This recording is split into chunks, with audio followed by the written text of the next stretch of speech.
So, how to find remote roles. Okay, so first, I want to give a little bit of context to the industry because it's really important. Now, if you're watching this, it's probably because you're a little bit newer to the space. Now, this is going to be about how to land the roles that are going to help you actually make 10, 20, 30 grand a month because your skill set will only take you so far. Okay.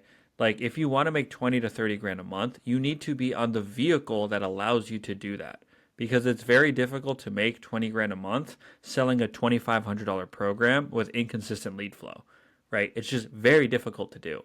But if you're selling a 6 or 8 or 10 or $12,000 program and you have consistent qualified calls on your calendar every week, it's going to be a lot easier, right? All you have to do is then actually show up and do your job. Now, there's two ways about it. One, standing out and landing a good offer, right, where you're going to have to go through the interview process, you're going to have to stand out.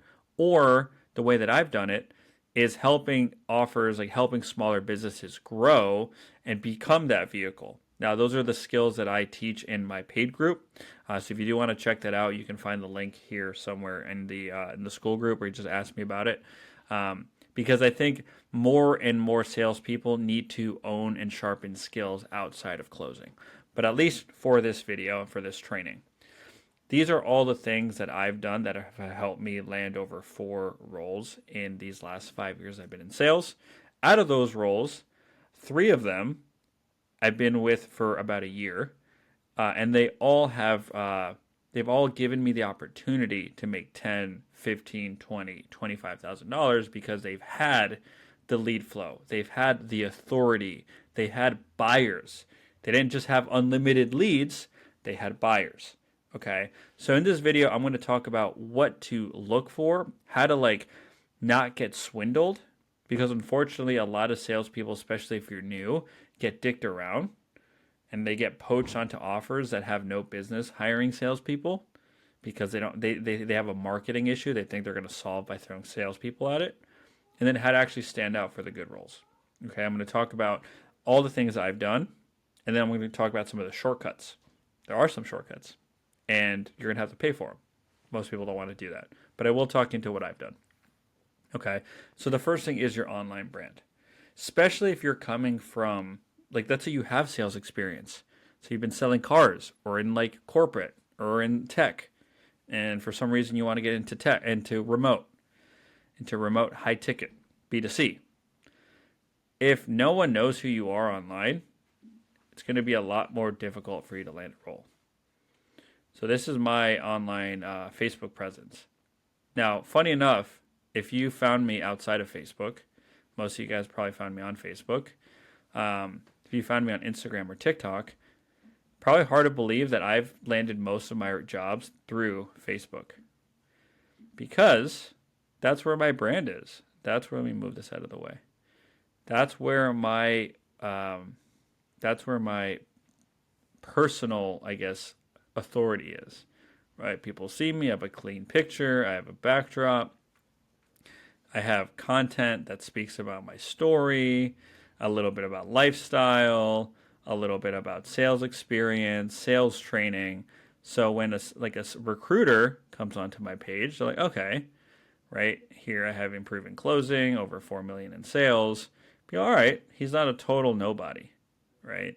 Now this isn't going to get you the job. It's just going to help people see you as someone who's not a total online ghost. Okay. Now from here, you need to have a network of decision makers. After about 5 years in the game, I have a network of sales managers and recruiters that if I ever needed a sales job, I could just text. And good people know good people, right? Good salespeople are always getting poached or getting offers. So if you know they're good salespeople and they don't want to take those, they will share those with you. Or sales managers will do the same thing, or business owners, right? So really building your network. Now, how do you actually do that? Okay, there's tons of Facebook groups. Okay, now, let's be honest. A lot of them will try to sell you on paying them $5,000 to $8,000 to place you on a role. And honestly, some of you guys should do that. If you have the cash, you might as well just invest in those things to get a role, right? Now, a lot of them are going to, on top of that, try and sell you sales training. So it becomes a very, very big investment. And I kind of went around that. I networked in those groups. I saw who were like the bigger, like the people that are constantly posting. And I just quietly messaged them, hey, dude, congrats on like the success so far. I've been in the sales game for a while. Would love to chat sometime if you're open to connecting. And a lot of those guys would say no. Sorry, dude, I'm busy. I don't know who you are. But some of them would say yes. And that's how I started to actually like get my name out there by just connecting to people. Okay. Now, that's not going to replace how you actually land the job, how you present yourself. Now, once you're in those groups, you're going to see jobs being posted. If you're in my group here, I'll post some jobs occasionally. It's mostly for my paid group, though, because I know people a little bit better. But how do you present yourself is so important, right? It's so, what I love about this industry, it's just so close knit. Like, you can find, what I would suggest is putting together, actually, let me put this in here, your ideal offer. Right, your dream 100. So what I did is like, okay, what do I like really resonate with? I want to help people. I really don't care about selling like, I don't know, how to budget your house or how you budget your income. What I really care about is like transformational, empathetic sales, business coaching, men's coaching, right? Things that really excite me in my own personal life. I started looking at those for those types of businesses. And you can find them on Facebook and on Instagram. And what's cool is like, if you message them, you're probably not going to be the only person that messages them, by the way, because this isn't like a unique strategy. But if you know how to make yourself stand out, I'll cover that in a moment here. The chances of like the salesperson or even the owner seeing that message is a lot higher, because that's where they get most of their leads. So they're consistently tapped into that, especially on a smaller business. When it's a bigger business, probably not, right? And so that's how you're going to be able to just pinpoint those, okay? Now, how you present yourself is so important. Like when you reach out, if you're sending a video or a recording or something, having your numbers. And if you have no experience, we'll make up for it. But if you've been selling cars or if you've been selling in more corporate, hey, this is my experience. This is the revenue that I've sold month over month. Right? This is the cash I've collected. This is my close rate. Or do you have a decently nice background? Or are you showing up in a car? Dude, when people send me Loom videos and they're in the car, I'm like, nope, next. Because I'm not having you represent my business. Talking about your experience, right? And then talking about your USP, your unique selling point, your differentiator. Every salesperson has something, right? Some people, it's like they are dogs. They will not get off the phone until someone says yes. And so some people have really owned like the one call closing skill. Other people have gotten really good at follow-ups. Other people like make up for skill by working 12, 16 hours a day. Right? What is your USP? Now, if you have less skills, you're going to make up for it with more time. If you have more skills, you can actually speak into it. And talk about your numbers. One of the biggest mistakes I see salespeople make, especially when they get in this industry, they don't track their numbers. They don't record it. They don't make copies of the company's trackers. And so if they ever leave, they don't have that to take with them. And that's so important. Because if you just spent a year working with someone and you had some good months and then you quit or you got fired and you're looking for another job, but you didn't carry that with you, if you don't have sales call recordings, examples of you closing or handling objections, people are just taking your word for it instead of actually seeing you in action. So, food for thought for the future. Now, how do you stand out? Having videos of yourself, having a track record, screenshots of when you've closed some deals, recordings of you closing deals, right? If you don't have that, recordings of you doing role plays with someone, right? Examples of in your previous jobs what you've done to showcase your communication. Now, your resume, funny enough, in this industry is actually no one really looks at resumes. So if you have one and you have done some form of training, it actually helps you stand out. It's not as important. What's more important is examples. What I do is I send someone a Loom video. I share my screen. I'm like, hey, this is on my last offer, month over month, examples of me bringing in 180 to 200K a month. This is February. We brought in 180K in rev. Here's 140K in cash. You're seeing it on my screen.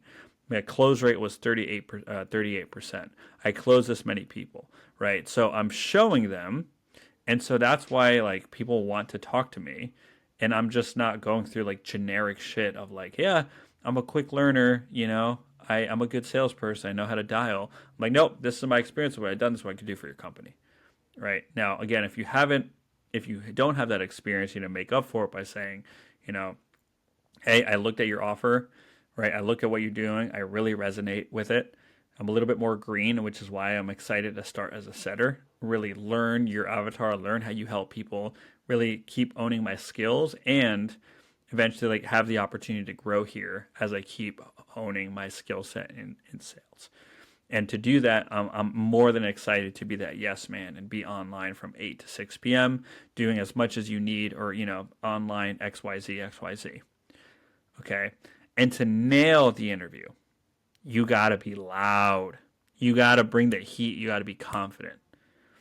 A lot of offers now, especially if you're green, are doing group interviews to screen out bad candidates.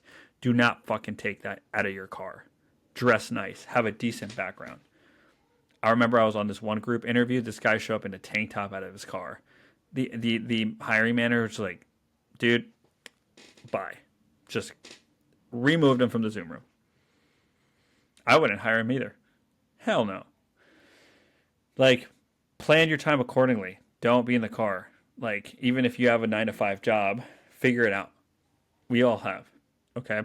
Now, how to stand out. Be confident. Be loud. So, okay, who wants to go first? I'll go first. Even if you're nervous.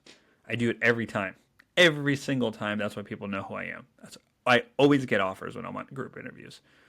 Okay, so we're first going to start with a little bit of background, like share this about your sales experience. Cool, hey, I'll go first. Is it cool if I just come off of mute? Like, dude, I put my balls on the table. Like, oh, yeah, go ahead. Okay, cool. So this is a little bit about me. I've done this, I've done this, I've done this. This is the experience I have. This is the training I have. Cool. Here to help XYZ. And even if you're new, people feel that. They need to see that you're actually going to challenge people on sales calls. And that comes through your energy. Okay, so this is more of a high level. Now, here's the blunt reality, guys. Whether it's you work with me, you work with anyone else, you're competing with dozens of other people for these good roles. You are.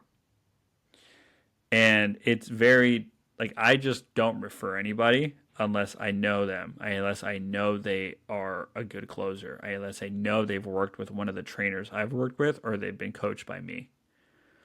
Why? It's not that I don't want to help people. It's my reputation. For a lot of these introductions, I also get paid for it, frankly. Like if a business owner is looking for a business, they hit me up. They're like, hey, dude, I need a closer. I need a weapon. And I know you have guys in your network. Can you connect me to someone? We'll pay you a placement fee. Sure. And I consistently get those requests because people know the people I introduce are performers. They are producers. And I'm not going to refer someone that I've never worked with or I've never seen in the same rooms I've been in. And some of these rooms have cost me $15,000, $20,000 to be a part of. Right? And so for you, if you want to shortcut the process, like who's going to refer you? Right? Building that book of business. Who's going to give you those direct intros? The only shortcut is honestly paying for coaching. And I'm saying that biasly because some of you guys can pay me for coaching. I don't really care if you pay me or someone else. But I want you to understand why. It's not like that we want to gatekeep, right? But it's like, it's my reputation. And the people in my paid group, they're training with me every week. I'm helping them overcome objections. I'm helping them with their discovery process. I'm helping them build confidence for their sales and their sales ability. So then I'll be confident to introduce them. I just introduced 2 people this morning. Today is November 19th. This morning, this exactly happened. Someone reached out. They're like, hey, like, would you be open to having a conversation about selling for us? I was like, nope, I am too busy. They're like, awesome. We know that you're a weapon. We've seen you. We've been following you for a while. Who do you know that we can talk to?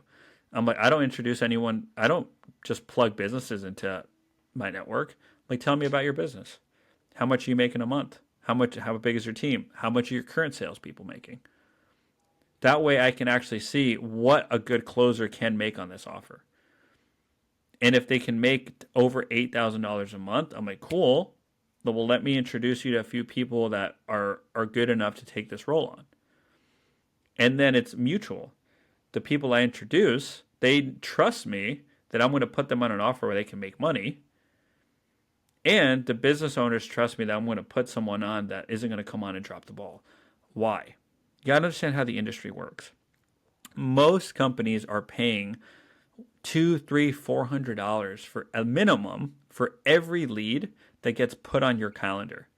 And in addition to that, they're paying hourly the setters to book you more appointments as well. Those setters also make their living off of commission, relying on your ability to close. So if you come on, if you underperform, not only are they burning cash on ads, but now the setting team is frustrated because they're setting you with leads that they're spending time to nurture and to enroll, and you're dropping the ball. That's the game you're playing. That's why these roles are commission only, because people are putting closing calls on your calendar. You do not need to deal with full cycle sales, prospecting, cold calling, and managing a pipeline for 3 months. These are 45-minute conversations. But this is why your closing skill is so important, because this is the bigger game at play. And so if you want those introductions, right, people need to actually be able to like vouch for you and say, yeah, this is someone that's capable, because I've personally mentored them. They're in my group. They are willing to invest in themselves. They've invested in me, or they've invested in another coach. I've role played with them. I've tested them. This is your guy, and I will go to bat for them. That's how at this point I just can take the offers I want. I'm not saying you have to do this. Like, I've invested, close to $40,000, or I think more at this point, in sales training. I think it's like 42 as of last week. But that puts me in the right rooms with people. People know who I am. People are like, oh yeah, I've role played with Andres. I've actually stole some of these things from him in his closing lines, right? And it's worked. So I want that guy. And that's why, like, I'm not saying this to brag. I'm saying that's that's the game. Okay. And so whether it's with me, whether it's someone else, that is the only shortcut. There's no other way around it. If you don't want to invest in yourself, that's fine. I'm not saying that you have to do it. But the other option is grinding it out, sending out, like reaching out, networking, cold reach outs. And that will work. It's just going to take more time. So I hope this helps. Hope this gives you some ideas. The doc here will be linked below. On to the next one.